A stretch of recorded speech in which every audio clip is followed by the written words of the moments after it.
रात के 10 बज चुके हैं और मैं हूं आप सभी का अपना शाबिज़ मलिक और हाज़िर हूं आप लोगों के सामने फिर से एक क्राइम की कहानी को लेके, एक क्राइम की घटना को लेके।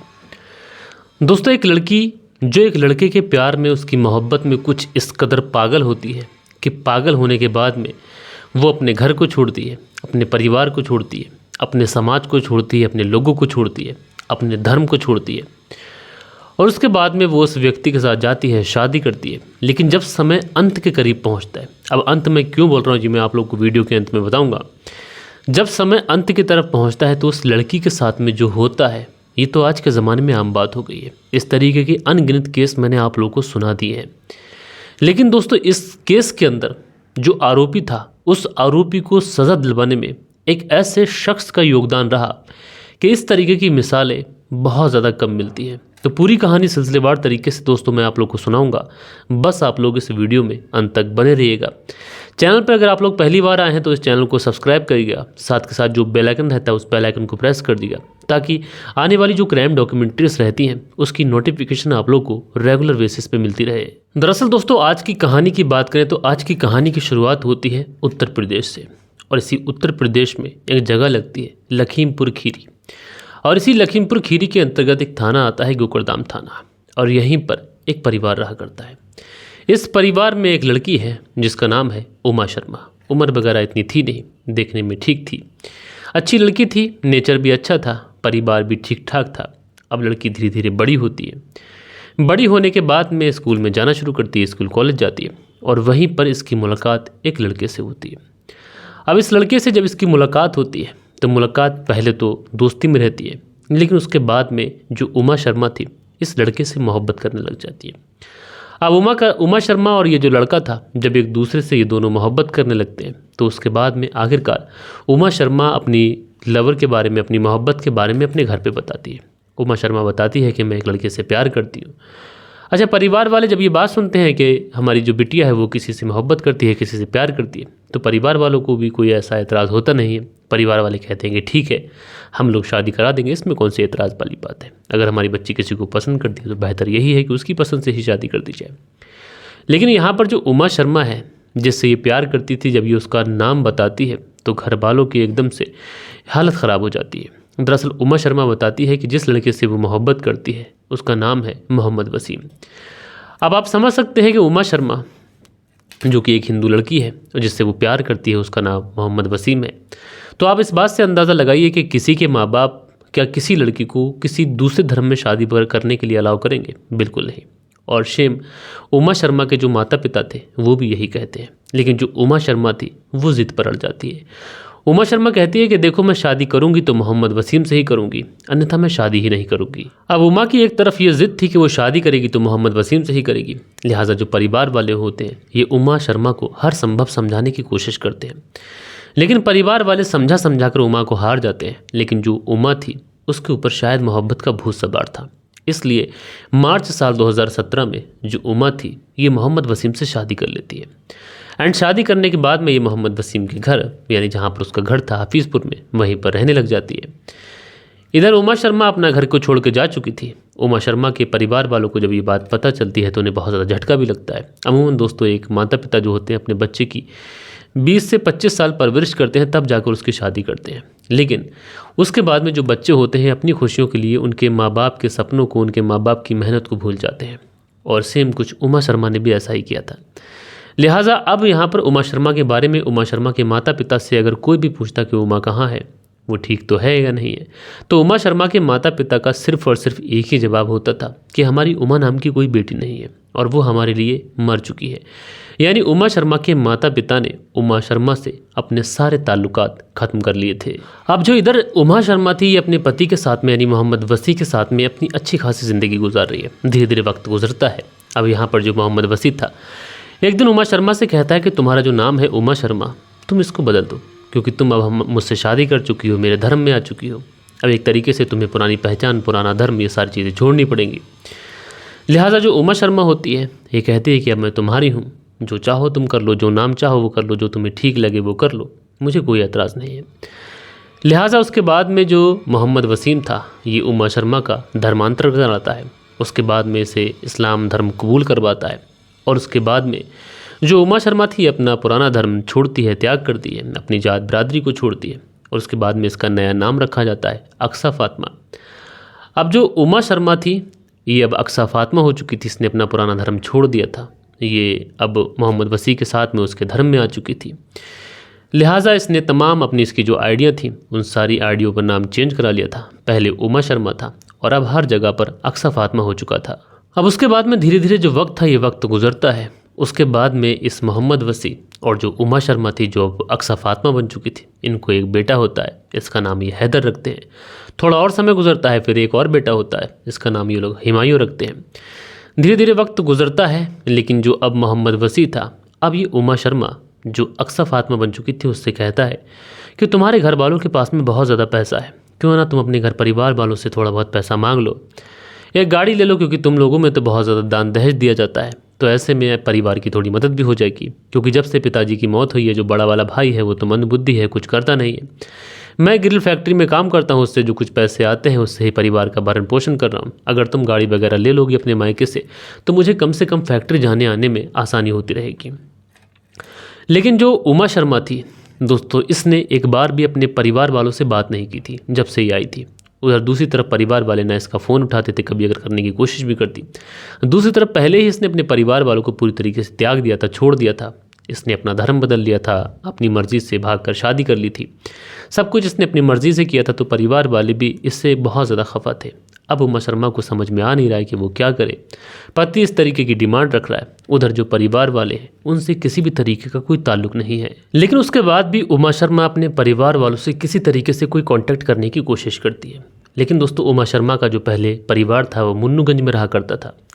लेकिन जब उमा शर्मा ने अपने धर्म से, अपनी सारी चीज़ों से अलग होकर एक दूसरे धर्म में जाकर शादी की और दूसरा धर्म भी ले लिया, तो इसकी वजह से इसके जो परिवार वाले थे उनकी समाज में, रिश्तेदारों में बहुत ज़्यादा बेइज्जती हो गई थी। इसलिए बेचारों ने जहाँ पर मुन्नूगंज में वो रहा करते थे वो इलाका ही छोड़ दिया था, अपने सारे कॉन्टैक्ट नंबर बदल दिए थे, ज़्यादा किसी से कोई कॉन्टैक्ट रखते नहीं थे, एक तरीके से घुट घुट कर अपनी ज़िंदगी गुजार रहे थे।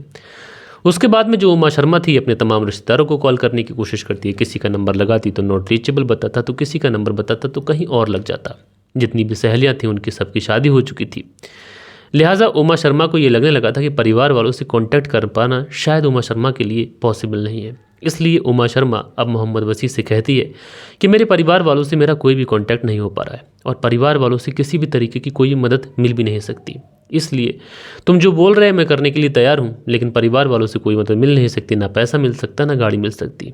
लिहाजा अब तुम बताओ कि मैं क्या करूँ। अब एक तरीके से मोहम्मद वसी जब उमा से इस तरीके का इनकार सुनता है कि किसी भी तरीके की कोई फाइनेंशियली मदद हो नहीं सकती, तो जो मोहम्मद वसीम था ये उमा से काफ़ी ज़्यादा लड़ाई झगड़ा करता है, उसके ऊपर काफ़ी ज़्यादा चीखता है, चिल्लाता है, उसको गाली पकड़ी देता है। अब उमा बेचारी दोहरी नाव पे खड़ी थी, उसको समझ ही नहीं आ रहा था कि वो क्या करे। एक तरफ परिवार है जिसका कुछ पता नहीं है, ना उनसे कोई कांटेक्ट हुआ, 7 साल का लंबा समय गुजर चुका है, 2 बच्चे हो चुके हैं और उमा का परिवार वालों से कोई कांटेक्ट है नहीं। एक तरफ उसकी मोहब्बत है, उसका पति है, उसका शौहर है जो उससे पैसों की डिमांड कर रहा है। अब उमा को समझ तो आ नहीं रहा है कि वो क्या करे, लेकिन फिर बेचारी ढूंढती है, परेशान होती है, लेकिन उमा अपने सारे ही प्रयासों में विफल रहती है। उमा का किसी से भी कोई कांटेक्ट नहीं हो पाता है। उसके बाद में उमा अपने पति से फिर कहती है कि देखो तुम्हारी जो डिमांड है वो पूरी नहीं हो सकती, ना वहाँ से पैसा मिल सकता, ना गाड़ी मिल सकती, क्योंकि 7 साल में मैंने एक भी बार अपने माता पिता से कभी बात नहीं की है। तो आप समझ सकते हो कि कैसे ये चीज़ें पॉसिबल हैं। लेकिन इस पर जो मोहम्मद वसी था ये इतना ज़्यादा आग बबूला हो जाता है कि उमा की बहुत ही बेरहमी के साथ में पिटाई कर देता है। वो उससे कहता है कि देखो तुम्हें लाना ही पड़ेगा, मेरे 2 बच्चे हैं, तुम्हारी भी ज़रूरतें हैं, तुम्हारी भी ख्वाहिशें, उन्हें भी पूरा करना है। तो ऐसे में बहुत सारी शादियां होती हैं तो लड़कियां जो हैं अपने मायके से दहेज लेके ही जाती हैं, तो तुम्हें क्यों दहेज नहीं मिल सकता। और इस बात को कह कह कर जो मोहम्मद वसीम था ये उस उमा को, जिसने अपना धर्म छोड़ा था, अपने माता पिता को छोड़ा था, अपना परिवार छोड़ा था, अपने रिश्तेदार छोड़े थे, एक ऐसे लड़के के लिए, एक ऐसे धर्म में वो चली गई थी, अपना धर्म छोड़ चुकी थी। लेकिन उसके बावजूद भी जो मोहम्मद वसीम था ये उमा को कुछ भी समझता नहीं है और बहुत ही बेरहमी के साथ में उसकी पिटाई करता है। अब उमा शर्मा बेचारी पिट रही है। पिटने के बाद में वो कहती है कि जब तुम पाल पोस नहीं सकते, मेरे खर्चे नहीं उठा सकते, बच्चों की परवरिश नहीं कर सकते, तो बच्चों को पैदा ही क्यों किया था, मेरे साथ में निकाह ही क्यों किया था, मुझे मेरे घर से बुलाया ही क्यों था। इस बात पर जो मोहम्मद वसीम था फिर से इस उमा शर्मा को बहुत ज़्यादा मारता है। मारने के बाद मुझे कमरे में बंद कर देता है और वहाँ से चला जाता है, खाना भी नहीं देता है। लेकिन मोहम्मद वसीम की जो माँ होती है आसिया, वो उमा शर्मा को बाहर निकालती है, खाना देती है। मोहम्मद वसीम का तो ये रोज़ का हो चुका था, जब कभी भी उसकी उमा शर्मा से कोई बात होती वो उमा शर्मा को मारता, बहुत ही बेरहमी के साथ में मारता, उसके बाद में कमरे में बंद कर देता। बेचारी जो मोहम्मद वसीम की माँ थी आसिया, शायद औरत होने के नाते उसे औरत का गम पता था, इसलिए वो इस उमा शर्मा को निकालती, उसको खाना देती, इसी तरीके से चलता रहता। लेकिन जो उमा शर्मा थी अब इन चीज़ों से बहुत ज़्यादा ऊब चुकी थी। उसको लग रहा था कि जिसके लिए उसने अपना धर्म छोड़ा, अपना परिवार छोड़ा, अपने रिश्तेदार छोड़े, अपनी बस्ती छोड़ी, अपना समाज छोड़ा, वही व्यक्ति अब उसको बहुत ज़्यादा टॉर्चर कर रहा है और उसके साथ में जीना शायद मुश्किल है। उसके बाद में जो उमा शर्मा थी, जो अक्सा फातिमा बन चुकी थी, वो सीधा पुलिस थाने पहुंचती है और पुलिस थाने जाने के बाद में सीधा अपने पति मोहम्मद वसीम के खिलाफ तहरीर दे देती है कि उसका पति ने पहले उससे शादी की, उसका धर्म वगैरह सारा चेंज कराया, उसके बाद में उसे बहुत ही बेरहमी के साथ में मारता है, ना खाना देता है, ना ठीक से रखता है।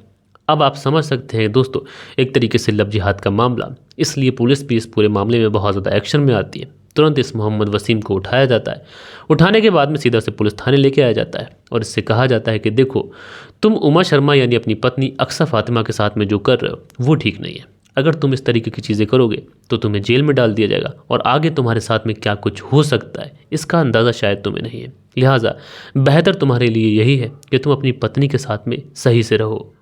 अब जो मोहम्मद वसीम था, जब पुलिस से ये बात सुनता है तो थोड़ा सा डरता है। उसके बाद में कहता है कि साहब, मैंने तो अपनी पत्नी को कभी नहीं मारा। दरअसल मेरा एक भाई है बड़ा, वो दिमागी तौर पर थोड़ा पागल है, वही कुछ मार देता होगा, बाकी मैंने अपनी पत्नी को कभी नहीं मारा।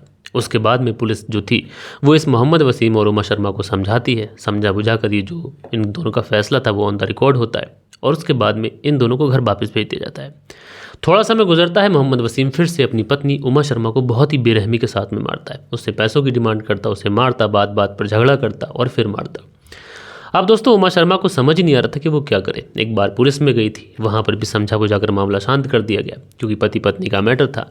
उमा शर्मा को भी लगा कि शायद मोहम्मद वसीम समझ जाएगा, इसलिए उसने लिखित में दे दिया। लेकिन अब उमा शर्मा को समझ नहीं आ रहा था कि वो क्या करे। धीरे धीरे वक्त गुजरता रहता है, बात बात पर मोहम्मद वसीम उमा शर्मा को मारता इतनी बेरहमी के साथ में मारता कि उसे कमरे में बंद कर देता और खाना तक नहीं देता।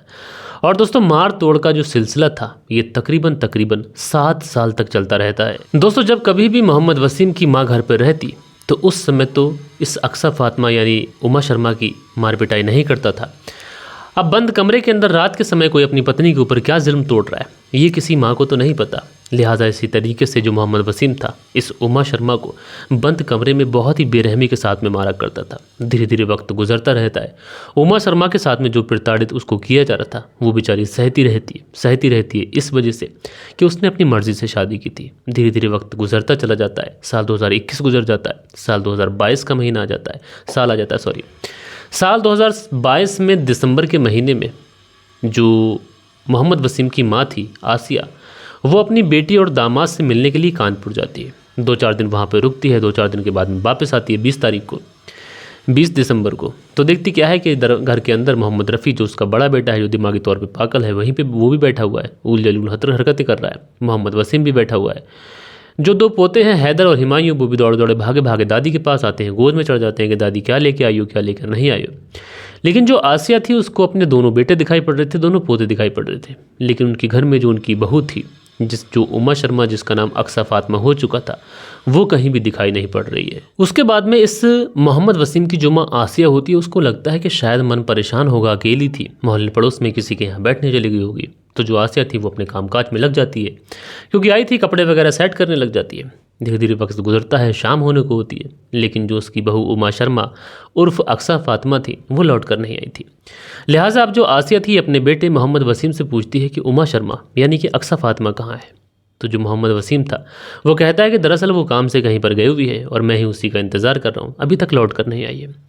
अब जैसे ही ये बातें आसिया सुनती है कि उसकी बहू उमा शर्मा यानी कि अक्सा फातिमा कहीं गई हुई है और वो लौट कर नहीं आई है, और जो मोहम्मद वसीम है ये बहुत ज़्यादा चिल है, तो जो आसिया था उसको डाउट होता है। आसिया को यकीन हो जाता है कि मोहम्मद वसीम ने ज़रूर कुछ ना कुछ गलत किया है, क्योंकि मोहम्मद वसीम इतना सख्त किस्म का रवैया रखता था अपनी बहू के साथ में, अपनी पत्नी के साथ में, माफ़ कीजिएगा, उमा शर्मा के साथ में कि वो उसको आए दिन ना कहीं जाने देता था, ना कहीं उठने देता था, ना कहीं बैठने देता था, और आए दिन उसकी बहुत ही बेरहमी के साथ में पिटाई कर दिया करता था। और आज मोहम्मद वसीम कह रहा है कि उसकी जो पत्नी है वो कहीं गई हुई है काम से और मैं उसका इंतज़ार कर रहा हूँ, और उसके बावजूद भी जो मोहम्मद वसीम है ये बहुत ज़्यादा रिलैक्स तरीके से बात कर रहा है। ये बातें उमा शर्मा की जो सास होती है जिसका नाम आसिया होता है उसको कहीं ना कहीं हजम नहीं होती हैं। उसके बाद में जो आसिया थी फिर सोचती है कि चलो ठीक है, एक बार मैं इंतज़ार कर लेती हूँ, अगर इसने कुछ गलत किया है तो मैं इसे छोड़ूंगी नहीं। उसके बाद में जो आसिया थी ये अपने कामकाज में लग जाती है। शाम होने को होती है, ऑलमोस्ट रात हो जाती है। उसके बाद में आसिया फिर आती है, फिर अपने बेटे मोहम्मद वसीम से पूछताछ करती है कि कहाँ गई हो माँ। मोहम्मद वसीम कहता है कि माँ तुम क्यों परेशान हुई हो, अगर वो चली गई है तो चली गई है, जान छूटी कम से कम, आपस से पीछा छूटा, तुम क्यों फालतू में परेशान हो रही हो। लेकिन जो आसिया थी ये मोहम्मद वसीम से कहती है कि तुम कैसी बातें कर रहे हो, वो तुम्हारी पत्नी थी, शादी करके तुम लाए थे, लव मैरिज तुमने की थी, और वो कहाँ है इसका तुम्हें अंदाज़ा भी नहीं। तो मोहम्मद वसीम जो होता है एक बहुत रिलैक्स तरीके से बात कर रहा होता है। उसके बाद में अपने कमरे में जाता है, अंदर से गेट बंद करता है, खाना खाता है और उसके बाद में सो जाता है। अब इधर जो आसिया थी इसको तो जैसे बहुत सारी बेचैनी हो रही थी, इसकी जो बहू थी वो घर के अंदर मौजूद नहीं थी। लिहाजा इसी बीच में इस आसिया को एक सीटी सुनाई पड़ती है, और ये सीटी किसी और ने नहीं बल्कि इस गांव के चौकीदार हरिपाल ने बजाई थी। लिहाजा जो आसिया थी भागी भागी दौड़ दौड़ी हरिपाल के पास पहुंचती है। हरिपाल को बताती है कि इस तरीके से 3 से 4 दिन पहले वो अपने बेटे और अपने दामाद और बेटी के यहाँ गई हुई थी कानपुर, लौट के आई तो इस तरीके से उसकी जो बहू उमा शर्मा यानी जो अक्सा फातिमा थी वो घर पे है नहीं, और उसके साथ में कुछ ना कुछ गलत हुआ है।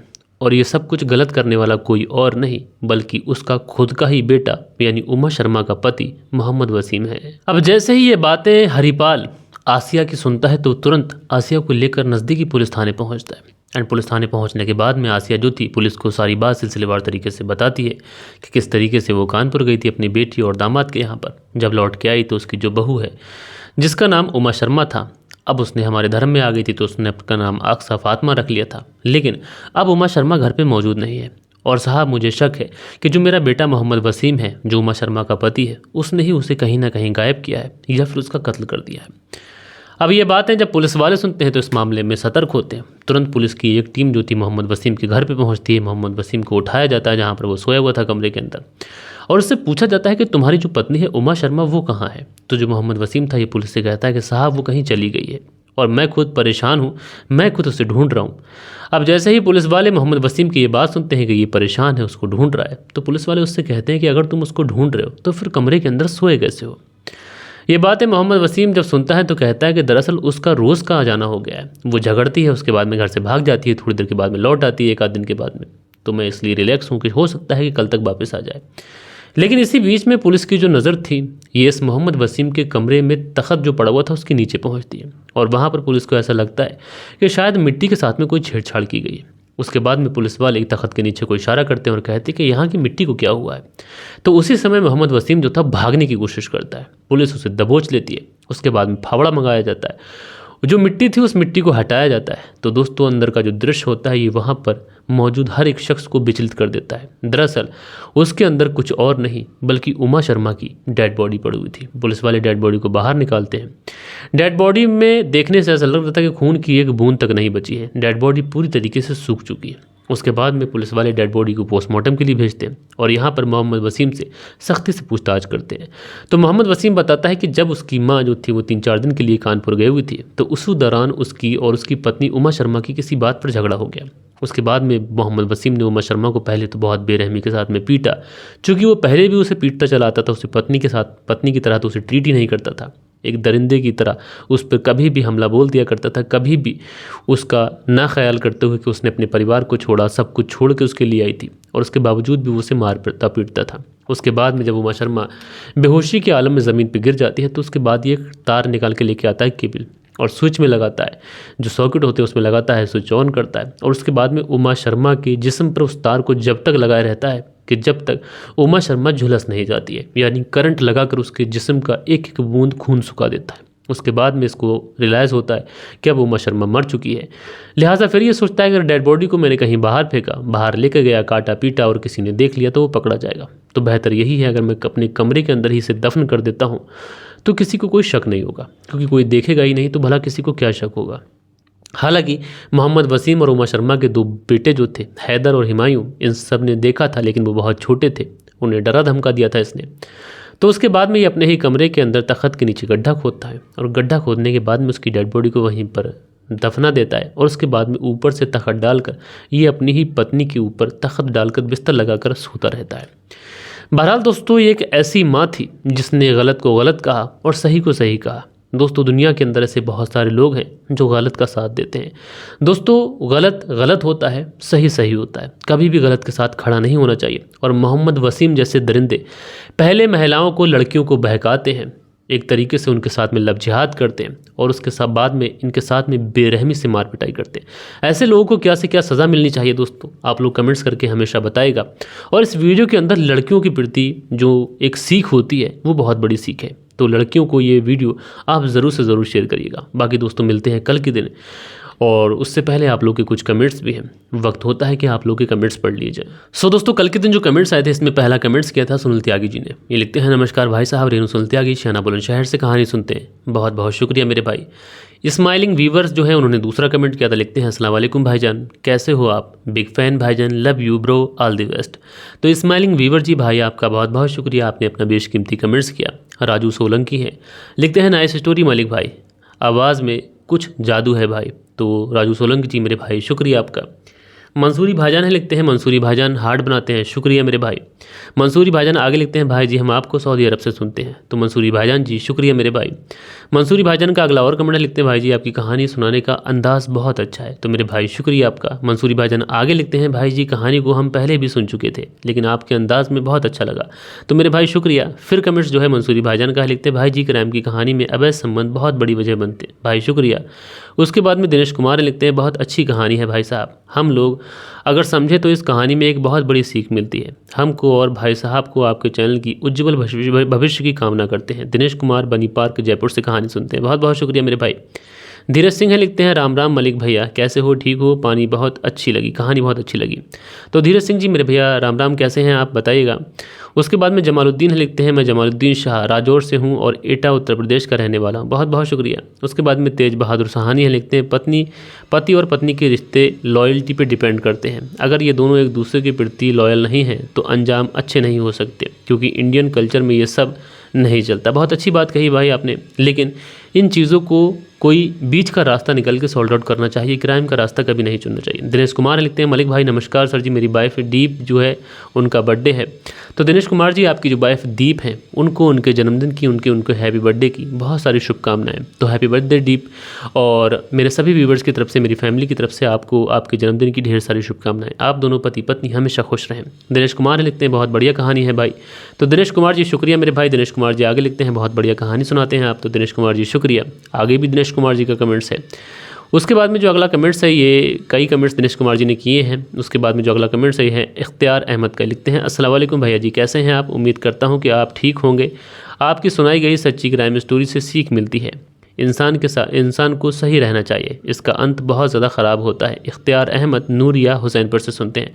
तो वालेकुम सलाम इख्तियार अहमद जी भाई, आपने बहुत अच्छी बात कही, मैं आपका शुक्रगुजार हूँ। उसके बाद में अब्दुल मुस्ताक हैं, लिखते हैं, अस्सलाम वालेकुम रोदा, खैरियत है, उम्मीद है कि आप अच्छे होंगे। I like your story, I watch in Dubai. तो भाई बहुत बहुत शुक्रिया आपका।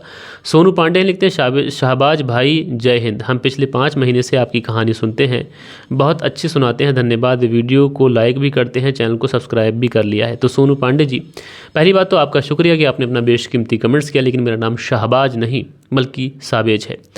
तो उसके बाद में अगला जो कमेंट्स है ये मोहम्मद रियाज का है, लिखते हैं, nice story sir, I am also Bihar से, मैं सुनता हूँ सिवान से, तो बहुत शुक्रिया। और उसके बाद में अगला जो कमेंट्स है सालिम सैयद का है, लिखते हैं, जो एक कोई दूसरे को पत्नी के साथ सोता है वह भी वैसा ही है, जो कोई उसे छूता है वह दंड से बच नहीं पाएगा। बहुत अच्छी बात कही आपने। साजिद दार जी का कमेंट्स है, हसीबुल अंसारी जी का कमेंट्स है। उसके बाद में अनुज कुमार जी हैं, लिखते हैं, बहुत सुंदर कहानी सुनाई है, इश्क जो है वो गलत काम होता है। फ्रेंड्स लाइक करके आईडी लिखते हैं, अस्सलाम वालेकुम भाई, आपकी स्टोरी बहुत अच्छी होती है, रियल होती है, कुछ कहानी आपकी सुनी हुई है, कहानी मैंने क्राइम तक पे भी सुन चुका हूँ। तो जो क्राइम होता है उसे ऑलमोस्ट सभी क्राइम चैनल वाले कवर करते हैं, तो बहुत अच्छी बात है कि आपने दूसरी जगह से भी सुनी। आफ्ताब मलिक हैं, लिखते हैं, अस्सलाम वालेकुम सर जी, आपकी बहुत अच्छी कहानियाँ होती हैं, और मैं आपकी कहानी को रशिया से सुनता हूँ, अमरोहा का रहने वाला हूँ। तो भाई वालेकुम सलाम। ए खान लिखते हैं, आपकी कहानी से कुछ न कुछ जानने को मिलता है। ए खान जी शुक्रिया। आगे ए खान लिखते हैं, बहुत बढ़िया कहानी है और बहुत अच्छी सुनाई आपने, शुक्रिया। नसीर अहमद लिखते हैं, अस्सलाम वालेकुम शाबिज भाई, कहानी सुनी तो ऐसा लगा कि कुछ मिस हो गया जैसे। अच्छा, कहानी जब नहीं सुनी थी तो कुछ मिस हो गया। तो नसीर अहमद जी वालेकुम सलाम मेरे भाई, आपका शुक्रिया। मोहम्मद रहमतुल्लाह गुड स्टोरी लिखते हैं, उस अब्दुल रज़ाक है लिखते हैं, सर मैं ज़िला बांका से हूँ और ये कहानी सुनकर मुझे बहुत अच्छा लगा सर।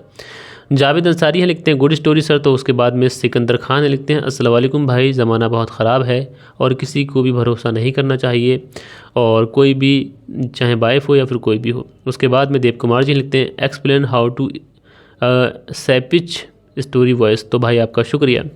उसके बाद में राजकिशोर चौरसिया जी ने अपना कमेंट्स किया है। तो ये कुछ प्यारे प्यारे कमेंट्स थे जो कल के दिन आप लोगों ने किए थे। लेकिन दोस्तों, आप लोगों के जो कमेंट्स आते हैं, इन कमेंट्स से मुझे कुछ शिकायत है। जैसे कि आप ये लिखते हैं कि आपको कहानी सुनकर बहुत अच्छा लगा, तो ऐसा मत लिखा करें क्योंकि ये क्राइम स्टोरी होते हैं। आप ये कह सकते हैं कि आपने जो कहानी सुनाई उससे सीख मिलती है कि इस तरीके से क्राइम से बचना चाहिए, और आपका कहानी का एक्सप्लेन करने का तरीका अच्छा है, या फिर कोई कमी या खामी बता सकते हैं। लेकिन ये मत लिखा करो कि स्टोरी बहुत अच्छी लगी, क्योंकि इससे बड़ा अजीब फील होता है, क्योंकि ये क्राइम स्टोरी है, ना कि कोई इंटरटेनिंग पर्पस से बनाई गई स्टोरी। बहरहाल दोस्तों, आप लोगों को कहानी कैसी लगी और बताने का अंदाज़ कैसा था, आप लोग ज़रूर से ज़रूर बताइएगा। बाकी दोस्तों, मिलते हैं कल के दिन किसी और क्राइम स्टोरी के साथ में। जब तक के लिए अपना ख्याल रखें, देश का ख्याल रखें, परिवार के रिश्तों की अहमियत को समझें। जय हिंद, जय भारत।